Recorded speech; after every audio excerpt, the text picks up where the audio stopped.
welcome back to Turn Bark Time, Season 2, Episode 10. Oh, I like that. Spirit finger. On the turn. I'm the bark. Sorry, you cut out there for a minute. Oh, that's on me. And we're going to be here a long time. So, Barbara and I were going to talk about state flags tonight. And I was really pumped. We did a ton of research, and we were going to ask some cool questions and things like that. However, we are recording this on January 6th, 2021, and I'm going to go with a quote from Senate Minority Leader Chuck Schumer that this day has now been added to December 7th, 1941 as another infamous day in American history. For those of you who don't know or should know, the United States Capitol today, the houses of Congress were meeting together in a joint session to certify the Electoral College results with Vice President Michael Pence and House Speaker Nancy Pelosi presiding. This is normally a really, I guess, boring day when you think about C-SPAN, which should back up. C-SPAN is Congress TV where you can watch your government happen in action. So C-SPAN shows you the House, and C-SPAN 2 shows you what's going on in the Senate. And so for those of you who also don't know, the Capitol building is where the legislative branch lives, right? It's the one that has the big bump in the middle called the rotunda, and then it goes off into the two different chambers, the Senate on one side and the House on the other. A lot of people don't know the difference between the White House and the Capitol building. So it's where Congress works. For Congress, not where they live, but where they spend a lot of time, where they conduct governmental business. And so they were in there, and what they're doing is essentially on, December 14th? Yes, I believe so. State electors cast their ballots based upon the popular votes in their states. Those ballots, multiple copies of them, because some go to the National Archive and for other record-keeping purposes, they sign them at their state capitals, and then they're sent from their state capitals to DC. And then today, and it's really kind of harkens back to older times when mail took that long. In COVID times, if you try and buy furniture, it takes even longer. But a little bit of a throwback there.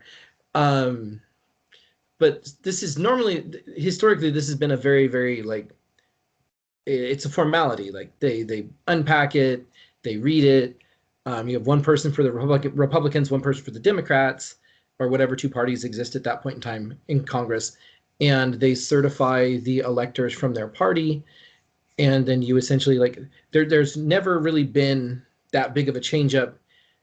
The only one I can think of is when, but even at that point, because Greeley died between the popular vote and the electoral vote. So when the electoral votes came to Congress, they were what they were.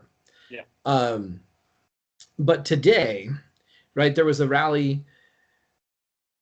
The president had asked people to support him and his belief in election fraud to come and show their support for him and their frustration or express their opinion that they didn't feel that election security is what it should have been. Despite the fact that all of the 50 states have certified their ballots, there have been 60, I believe Schumer said 62 challenges in court. 62 plus. Yeah, that, none of those have been taken on. The Supreme Court not rejected, but declined to hear the cases because they lack standing. The president's own attorney general, Bill Barr, said there's no evidence of systematic voter fraud, essentially anything beyond the normal fraud that happens in any election. It's just, there's always some minor little, one or two votes here. There's an organization that tracks voter fraud, and they have they're like, oh, we have thousands of cases, but they go all the way back into the 70s. So they don't even really do a great job of, there's usually one or two per year and maybe 3 or 4 in a high year. So just election fraud just doesn't happen at that frequency that people seem to believe right now. So basically the president had his rally, and like you said, he encouraged people to go to the Capitol and let it be known how they really felt, and that they felt that the election, and he's the verbiage he's using is the election was stolen, and he's saying it was stolen from them. And that's rhetoric that is it. If you believe that, it's very personable, and it's very like, oh my God, someone's trying to take the election away from me. Like they're trying to say my vote doesn't count, or they're trying to say that what really they're trying to cover up what really happened. And there's always been conspiracy theorists that this just goes on and on and on. And I mean, it was very frustrating. But you had thousands, if not tens and hundreds of thousands of people marching on Washington, D.C. to protest, which is completely legal. You can protest, totally fine. Your First Amendment right allows you to petition your government for a redress of grievances and to peaceably protest. However, there were a couple of instances that look like now that may have been triggered by the president himself. You can watch and read into context. I spent most of my day trying to watch 2 different news outlets so I could try and get a non-biased opinion. But when we looked at it, one of the big moments was Michael Pence, the Vice President of the United States, basically was asked by Donald Trump to go up to and basically avoid doing his job and say, nope, there's irregularities. We're not holding this joint session of Congress in essence. And Pence wrote a letter to both houses saying, no, I'm not going to do that. I have a constitutional duty to, get up here and read the votes. And I mean, even though he doesn't like it, right? He lost, and he has to hear, he'll have to certify that he lost. Well, Donald Trump didn't take that very well and tweeted out that Mike Pence lacked courage and didn't, protect him, and allowed that election to be stolen from the people. And this is my opinion, because this incited people to try and take action. Because again, if something's being stolen from you, right, like you're not just going to sit there and take it. And this ended up with protesters clashing with Capitol Police, eventually leading themselves all the way up to the Capitol building and on the Capitol stairs, which Barker and I have both been to. I've been to the Capitol building multiple times and walked through it multiple times. There are a set of stairs on the east side of the Capitol that you look at when you look at it, and we tell our students very specifically, do not try to go up those stairs. The Capitol Police will basically arrest you. It's like, you can't do that. It's only for members of the Senate or members of the House or with their, aides and stuff like that. And we saw people all the way up there. And then that led to people breaking windows and climbing into the Capitol, overrunning the doors. Again, the Capitol Police are not ready for hundreds of thousands of people to storm. And again, I'm saying hundreds of thousands because that's just kind of what I saw. Maybe tens of thousands. I could be off. I don't know an actual number. But them, and I guess I need to fix myself too. Hundreds of thousands did not storm into the Capitol. Okay. Groups of people stormed into the Capitol, but hundreds of thousands of people were present, forcing Capitol Police to kind of retreat into the Capitol to protect both the House and the Senate chambers. And then we found that, Senator or House representatives first had to be escorted out. Mike Pence was immediately escorted out of the Senate. And then senators were escorted out. The Capitol Police said that they, were able to, try and get people into the rotunda to try and do it. And again, if you've ever been in the rotunda, it's an absolutely beautiful place. Statues everywhere, beautiful paintings that represent our country's history. I think in the rotunda has the circle painting where it has the start. So it has Columbus landing on the shore, and it goes all the way through our history with just different things, including the Wright brothers flying is the one that sticks out to me in my mind. But storming the beaches of Normandy and everything like that. And we saw our house of democracy where, great debates and great failures and great successes have happened, all in the name of moving this country forward. And it was today ransacked by people who wanted to make a change to the government that was elected by the people. Yeah, they pretty much emptied the Senate chamber. And at one point, protesters were in the Senate chamber, like sitting where Mike Pence was sitting, and just I mean, like as a citizen, as a person who's been to the Capitol, and like when we were there going through security, and you enter in the subterranean levels, and then you're led up, and they're like, oh no, you can only go to these places right now, right? There's this kind of this growing feeling entitlement in Americans where it's like, well, if it's a government building, if it's publicly owned, I'm the public. I can use it as I want, And like I was telling Turner, it went for me. It goes all the way back to when the guys took the wildlife preserve in Oregon a couple of years ago. They go, well, it's public land. We're the public. We can use it the way we want. And it's like, no, that's not the way government works. I can't walk up to my daughter's elementary school and go, well, my daughter goes to school here. This is my school. I'm the public. It's a public school. I have access to it whenever I want. It doesn't work that way. I can't, graze sheep on the soccer field, which is essentially what the guys are doing, on public land down in Nevada, but a different topic for a different day. In the House chamber, they had to shelter in place, and there was video streaming of people that were kind of like stuck in the gallery up above, it looked like. And then that's where you saw the pictures of, you had the security personnel who had barricaded the door, and then people were breaking through the door, and the security personnel had their guns drawn because that's their job. Like, their job is to protect the government. You can't, it was a mob. You're not protesters. As soon as you start forcing your way into a governmental establishment or a building that doesn't belong to you, right? Just like when people said with like BLM, as soon as you start ransacking stores, it's no longer a protest. Right? Now you're committing a crime. And the difference between stealing Nikes and trying to steal your government, right, is that your government is it's beyond a price, right? That's a revolution or a coup.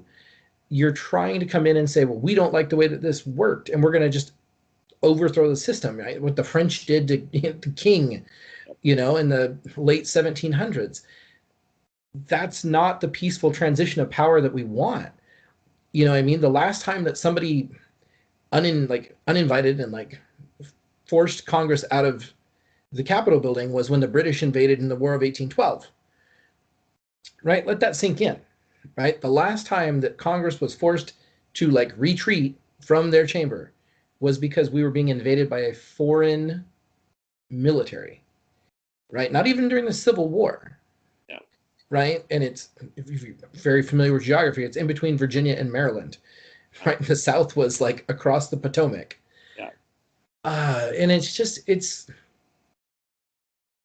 I was hoping that it was all going to be bluster and people were going to just talk a big game, but we have been throwing around this rhetoric that it's a war, it's being stolen, we've got to fight, we've got to stand up for our rights. And throughout the summer, we've seen demonstrations where armed protesters walked like uninvited into the state capitol building in Michigan. And while the state government was in session, stood in the gallery with weapons, like with firearms, right? They didn't threaten the people in there, but like that's inappropriate, right? You've got to have a level of respect. There's individual right, and then there's the common safety. And common safety says that you can't walk into a courtroom, a government building, a post office with a firearm. Right, especially one that you've strapped to your chest, that's some sort of long rifle. That's inappropriate.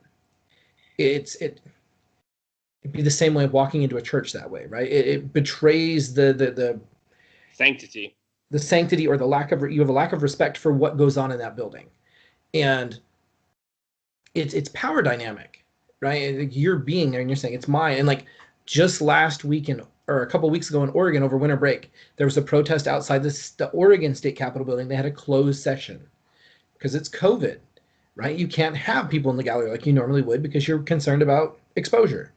And people sat outside the Capitol building, started to get aggressive, and then they started breaking the door to the Capitol building in Oregon. In Kansas today, protesters forced their way into the Kansas State building. People protesting broke through a fence at the governor's mansion in Olympia. Like, at some point, we have to, as citizens, there was I can't remember, a Republican senator who was on CNN today and was saying, we have to regulate ourselves. Like, it shouldn't have to be this thing where we're going to push and push and push until the government has to put us, like, stop us. And then if the government uses force, right, then it becomes this huge, right? Like, I'm concerned that people are going to look at, unfortunately, 4 people passed away today during the riot, the siege, right, as they're calling it. Again, we go back to what's the verbiage we're using, but that's appropriate, right? People aggressively tried to take over a government building while the government was in session. Um, there was a woman who was shot and passed away, and then there was 3 other like separate medical emergencies. But again, information is new, right? We're filming this, it's 10 o'clock Pacific time.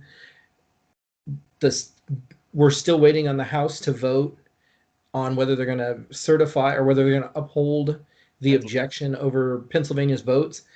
It's not very likely, and most likely that looks like it's going to be the last major hurdle. If we listen to what the Senate has said, they've already voted. And of course, if, again, 100 people to vote versus 435, when you have somebody read the names really slowly, pause, and go, no. It's just really upsetting. Like, this isn't normal. This isn't America, right? This isn't democracy. That's what I posted today on my own social media. Like, this isn't democracy, yep. Right? People keep saying like, we've got to trust the process. There has to be faith in the electoral system, and you can't just say anytime that you lose, you were cheated and it's unfair, but when you win, it's beyond reproach, right? You've got to have some sort of like middle ground where you accept the way the game is played, right? In sports, you can't always sit there and say like every time you lose the game, well, the refs didn't like us.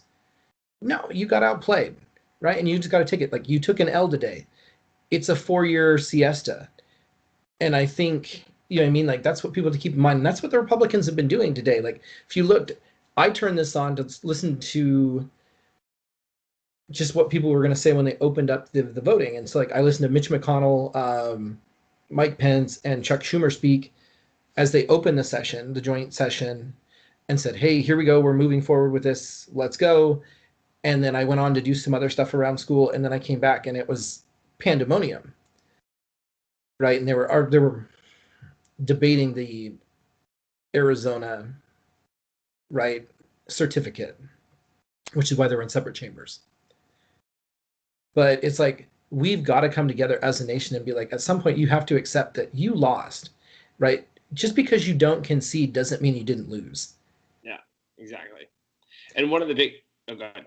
No, you're fine. Go. So one of the biggest points that I'd make kind of is that I, emphatically usually disagree with McConnell in the way he handled in the Senate. He spoke really hard to put down these. Right now, it was interesting though, because I was talking with my fiance that we had the Senate we watched, and it was very much a civil discourse, and nobody who objected to it really spoke to the point. And if that's in the chamber or not, or McConnell just didn't want to give him the time, but he basically it was put down. But then you come over and you swing it over to the House, where there's a lot more members that are against these electoral college results, and it was pretty harsh. And the conspiracy theories flew, and that's tough. I mean, it was tough to see and it was tough to watch. So, and I mean, that's all I can. This was a really dark day in American history, that I would never see something like this, where my own government would be attempted to be hijacked. And I'm having a tough time trying to figure out the reason why, and rhetoric of the President of the United States seems to be the solution that I can find to that. So, yeah, I think that one of the things that we've been looking for is bipartisanship, and we found it. Often people will say, like, when it takes a terrible, some kind of like super scary event for people to realize and like wake up and go, oh, we got to fix things. And, you look at like Bacon, Bacon's Rebellion or Shays Rebellion, Yeah. right? Those were things where like Shays Rebellion is what led to the Constitutional Convention, right? Like people came afterwards and they're like, the Articles of Confederation isn't working. Like farmers are having their land taken. Like we need to change, or else we're going to have things aren't going well. And maybe this is the wake up call that we need to start putting, thinking about like what's the compromise that's good for the country Yep. instead of what's good for one party or the other. And definitely not what's good for what's the opinion of one politician. Right. And in all fairness, like I can't think of another time where the president has said like this is what I think, and a bunch of America has just listened to that one Yep. seminal politician and just been deaf to everything else that's gone on. And he's done irreparable harm to the Republican Party. He lost the Senate for them by questioning the validity of the presidential election in Georgia. It undercut Republican participation in the state of Georgia. The Secretary of State, who's a Republican in Georgia, was pleading with Georgian Republicans to come out and vote, and not because the president had said don't vote, like it's going to be a sham, you're going to cheat anyways. You know what I mean? And so like he cast doubt about the validity of the system. We have to have faith in the system. If you don't believe in the system, if we're going to have people that are going to stop participating and then sit on the edges of our democracy and say they're all a bunch of cheaters, right? That's really dangerous. It undercuts the faith that we have in the validity of our system. We have to be able to trust that, right? Washington has a Republican Secretary of State, Kim Wyman, who served multiple terms, and she has certified numerous times and gone on numerous news broadcasts and said, we have really secure elections in the state of Washington. We do 100% mail-in absentee ballot. It's not an issue. Like voter fraud's not an issue in our state. And all of these different states that have come back have been the same result. People have said, we've certified our results, right? And anytime they've tried to challenge it in courts that have been conservative courts that have been liberal courts, have essentially looked at the legal challenges and go, these are not legitimate. There's not enough standing. There's not enough evidence for you to argue this in court. You know what I mean? And they've even backed off. Like one of the big narratives was the Dominion voting machines. And now they're really quickly like issuing like these statements that, oh no, we were wrong about Dominion. Please don't sue us. Yeah. Because if you can't prove it and you're going to hurt somebody financially, that's slander and libel. Yep. And that can be taken to court, and you have to pay somebody money, damages. Yeah. And you're talking about considerable amounts of money. So I just remember we're Americans first. Yeah. And it was said really nicely by, I can't remember, it's a senator from Oklahoma. Oh yeah. Yeah. Right after they got back into session after all of the chaos today, they came back and they were still talking about Arizona. And the senator from Oklahoma said, he goes, I don't know. He goes, you said it really eloquently, Mr. Pence, but he goes, in Oklahoma, we something like, who in God's name thinks that storming the Capitol is the way to solve a political issue? Yeah. And he sat there and he said, look, he goes, we disagree, and we disagree passionately on a lot of things. He goes, but these people in this chamber are not my enemies. Nope. Right? He goes, you are not my enemy. You are not my enemy. You are not my enemy. Right? It's like, we're all in this together, and we understand that we're on different ideological like teams, so to speak, but we're all working for the same thing. Like we want to do what's right for the country. And everybody really clearly has come out and said what happened today was not the way America does business. So to the people who broke into the Capitol today and tried to force their way while taking selfies, right? Because that's what you do when you're, that's what the American revolutionaries did, right? When they were fighting the British, they stopped to have paintings made. No. Right? I'm so like, just shame. Shame on the people who tried to undermine the democratic process today. Yep. right? The Republican Party and the Democratic Party and independents have all come out and said these are certified results. The votes that have been going on to challenge the results in Arizona and Pennsylvania, the votes in the Senate have been what, 93-7, 94-6. So 94. For Arizona was 93-6, and for Pennsylvania was 92-7. Okay. Because there's a special election in Georgia, so there's no Georgia. Okay. But yeah, because Loeffler voted. Yep. She even voted against. She voted not to challenge. Right. Yeah. She came out and said, I had every intention of coming here to challenge the results, but after today, I will not be challenging. So. And it's was it Rand Paul? Rand Paul was on there, and a lot of people don't like Rand Paul. He came out and said, look, this is not the purpose of this meeting, of this session of Congress, is not to proofread or go through and try and change the will of the people, right? And the people that kept using the phrase, this is the will of the people, was the Republican Party. Yep. It was Mitch McConnell, Rand Paul, right? People on both sides of the aisle saying, this is the result. We need to accept it. Yeah, Lindsey Graham said it really well. He's like, we lost. It's over. And that was the thing. He's like, it's over. And he said it. He must have said it at least 20 times. It felt like in his speech. So anyway, are you off camera for a reason? I should be back. I thought I was back. I'm looking at your icon. Uh-oh. It's our first technical difficulty on Turnbark Time. We'll see if it comes out in the wash. Well, that's good. So, I mean, here's the thing. At the end of the day, this is my last note.